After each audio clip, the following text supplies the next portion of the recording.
बरमसिया पुल पर भारी वाहनों के प्रवेश पर रोक लगा दी गई है। अगले आदेश तक बरमसिया पुल से भारी वाहनों के आवागमन पर रोक रहेगी। बीते दिनों जो लगातार बारिश हो रहे थे, बारिश के पानी जो रिस रहे थे, उसके बाद साथ में मिट्टी को रिसते हुए गार्डवाल को तोड़ दिया गया था। जो लगातार बारिश हो रही थी उससे बरमसिया पुल के जो गार्डवाल थे वो कमज़ोर हो गए थे, वो टूट गए थे, जिसके बाद रेलवे ने हालांकि त्वरित कार्रवाई करते हुए वहाँ मरम्मतीकरण के कार्य शुरू कर दिए थे। पथ निर्माण विभाग सहित जिला प्रशासन ने पूरे मामले पर संज्ञान लिया था और जांच परख कर निरीक्षण किया गया था। निरीक्षण करके यह देखा गया था कि गार्डवाल का निर्माण जरूरी है, जिसे लेकर रेलवे को निर्देश भी दिया गया था। हालांकि रेलवे द्वारा बोरी में बालू और कंकड़ भर फिलहाल वहाँ पर टेम्प्रोरी व्यवस्था की गई है। मरम्मतीकरण करने को लेकर समय की जरूरत है। बीते दिनों उपायुक्त आदित्य रंजन ने बरमसिया रेलवे ओवरब्रिज की मरम्मती को लेकर पथ निर्माण विभाग और रेलवे के अधिकारियों के साथ बैठक की थी। बैठक के दौरान पथ निर्माण विभाग के कार्यपालक अभियंता ने बताया कि रेलवे ओवरब्रिज के नीचे मिट्टी भराई के बाद रिटर्न वाल, आरी वाल जो बनाना है वो बहुत ही आवश्यक है। क्योंकि आप आरी वाल इसे बोल सकते हैं या उसको हम लोग जो गार्डवाल बोल सकते हैं। आरी वाल से कुछ दूरी पर ही रेलवे ट्रैक है।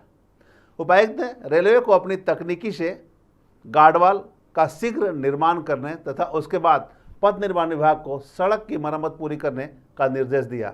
इस दौरान यानी कि जब तक मरम्मत के कार्य पूरे नहीं होते हैं, यातायात प्रबंधन को लेकर बरमसिया रेल ओवरब्रिज पर भारी वाहनों के आवागमन पर रोक रहेगी।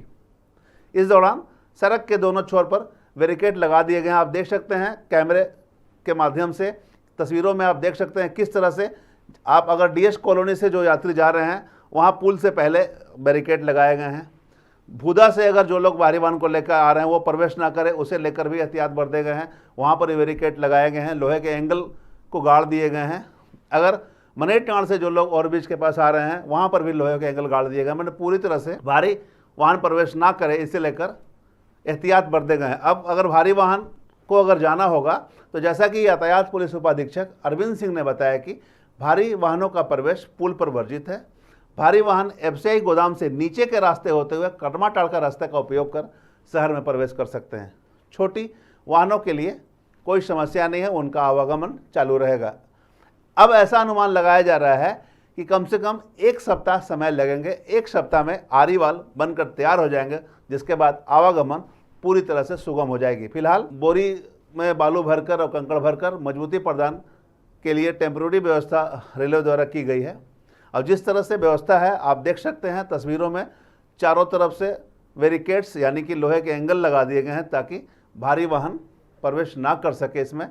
अब इसमें यह भी निर्देश दिए गए हैं कि ऊपर में एक एंगल लगाना है। ऊपर मतलब एंगल लगाने का मेन कारण यही है कि रात में अगर कोई वाहन, भारी वाहन प्रवेश कर रहे हैं तो एंगल के माध्यम से उनका निषेध हो सके, वो पुल पर उनका आवागमन पूरी तरह से नहीं हो। कुल मिलाकर जिला प्रशासन ने एहतियात बरतते हुए निर्देश दिए हैं। वहीं रेलवे भी युद्ध स्तर पर कार्य जारी कर दी है और ऐसा अनुमान लगाया जा रहा है कि 1 सप्ताह में सभी कार्य संपूर्ण कर लिए जाएंगे। उसके बाद आवागमन सुचारू होगा।